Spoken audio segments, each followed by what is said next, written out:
নমস্কার বন্ধুরা, স্বাদে আহ্লাদের পরিবারে আপনাদের সকলকে আরও একবার স্বাগত জানাই। আজকে তিনটে স্পেশাল কম্বো করে দেখাবো আপনাদের। তো এই রান্নাগুলো আপনাদের যদি ভালো লাগে অবশ্যই চ্যানেলটি সাবস্ক্রাইব করবেন। আর প্লিজ প্লিজ প্লিজ প্রত্যেকটা রান্না প্রথম থেকে শেষ অবধি ভিডিওগুলো দেখবেন। আমার রান্নাগুলো কেমন লাগছে অবশ্যই কমেন্টের মাধ্যমে জানাবেন, আর লাইক ও শেয়ার করতে ভুলবেন না। তো চলুন আমি রান্না কি করছি দেখাই। আমি প্রথমে এখানে ময়দা মাখছি লুচির জন্য।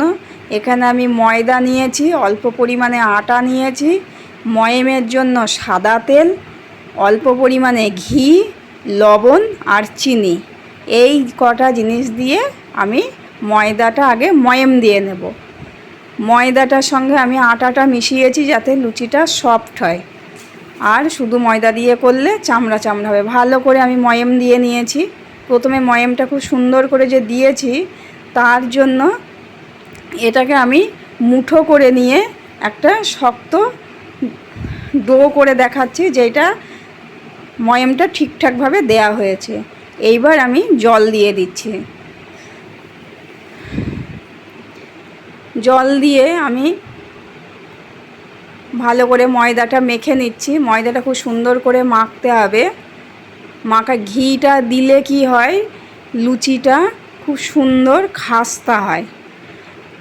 এরপরে চলুন, আমার লুচি বেলা হয়ে গেছে। এইবার আমি কড়াইতে সাদা তেল দিয়ে দিয়েছি। আমি লুচিটাও বেলার সময়ে আমি ঘি দিয়েই বেলেছি, সাদা তেল দিয়ে বেলিনি। এই যে লুচিগুলো খুব সুন্দরভাবে ফুলবে, আপনারা এইভাবে লুচি করবেন, খুব সুন্দর নরমও হবে, ফুলবেও খুব সুন্দর। এই যে সাদা তেলে আমি ভেজে নিচ্ছি। প্রত্যেকটা লুচি ফুলেছে খুব সুন্দরভাবে। আপনাদের সঠিকভাবে আমি দেখাতে পারিনি, আমার এক হাতে ক্যামেরা ছিল বলে। খুব সুন্দরভাবে আমি লুচিগুলো এরকম পরপর ভেজে নিয়েছি। এইভাবে আপনারা লুচি অবশ্যই করবেন বাড়িতে। সাদা তেল এবং ঘি দুটো দিয়েই ময়াম দেবেন, সঙ্গে লবণ ও চিনি দেবেন। জল দিয়ে মাখার আগে ভালো করে ময়ামটা দিয়ে নেবেন, তারপরে জল দিয়ে মাখবেন। আপনারাও কম বেশি সকলেই লুচি করতে জানেন, কিন্তু তবু আমি যে পদ্ধতিতে করলাম আমি সেইটাই আপনাদের দেখালাম। এই যে খুব সুন্দরভাবে ফুলেছে লুচিগুলো। এপিট ওপিট করে আমি লুচিগুলো ভেজে নিলাম। হয়ে গেল লুচি আমার কমপ্লিট। এই দিকে দেখাচ্ছি পায়েস বা পরমান্ন, আপনারা যে যাই বলুন না কেন। তার জন্য আমি কড়াইতে দিয়ে দিচ্ছি 2 কিলো মতো দুধ। কেনা দুধই দিলাম আমি, 2 কিলো মতো দুধ। আর এদিকে ঘিয়ে আমি কাজুটা ভেজে নিচ্ছি, কারণ কাজুটা একটু নরম নরম হয়ে গেছিলো বলেই আমি ঘিয়ে একটু ভেজে নিলাম কাজুটা। আমি দুধ ওদিকে ফুটে গেছিলো, চালও দিয়ে দিয়েছি, কাজুটা ভেজে দিয়ে দিলাম, সঙ্গে কিশমিশও। আমি চাল ফুটে যাওয়ার শেষের কিছুটা আগের অবস্থায় আমি কিশমিশটা দিয়েছি, কিশমিশ আমি প্রথমেই দিইনি। দেখছেন এই যে দুধ ফুটে গেছে, চাল সিদ্ধ হয়ে গেছে। এখন দেব আমি মিষ্টি। মিষ্টির জন্য এখানে আমি বাতাসা আর মিছরি দেব। বাতাসা আর মিছরি দিয়ে এরকম পায়েস তৈরি করবেন, খুব সুন্দর পায়েস হবে। মিছরিটাকে আমি গুঁড়ো করে দিয়ে দিয়েছি। হয়ে গেল পায়েস বা পরমান্ন। এইবার তৈরি করছি ছোলার ডাল। ছোলার ডালের জন্য আমি প্রেসার কুকারে পরিমাণ মতো জল নিয়েছি। ছোলার ডালটা আমি মিনিট 10 মতো ভিজিয়ে রেখেছিলাম। ভিজিয়ে রেখে এখানে সামান্য পরিমাণে একটু খাবার সোডা দিলাম। খাবার সোডা দিয়ে আমি এখানে দিচ্ছি লবণ, আর দিচ্ছি সর্ষের তেল। দিয়ে দিলাম সর্ষের তেল, আর দিচ্ছি লবণ। লবণটা একেবারে অল্প পরিমাণে দিচ্ছি। আর খাবার সোডাটা দিলে কি হয়, ডালটা সিদ্ধও হবে খুব সুন্দরভাবে, ডালটা তো যে গলবে না, গোটা গোটা থাকবে, এই জন্য খাবার সোডাটা দিই।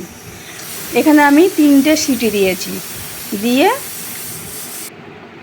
কড়াইতে দিয়ে দিলাম সর্ষের তেল। সর্ষের তেল দিয়ে আমি দিয়ে দিচ্ছি গোটা শুকনো লঙ্কা,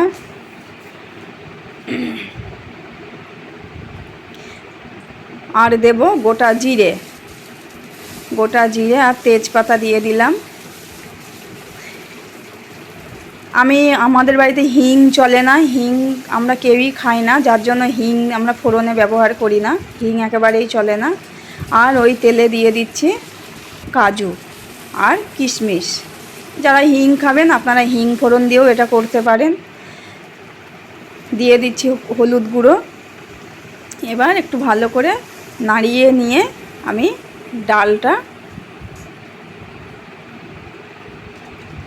ডালটা দিয়ে দিলাম।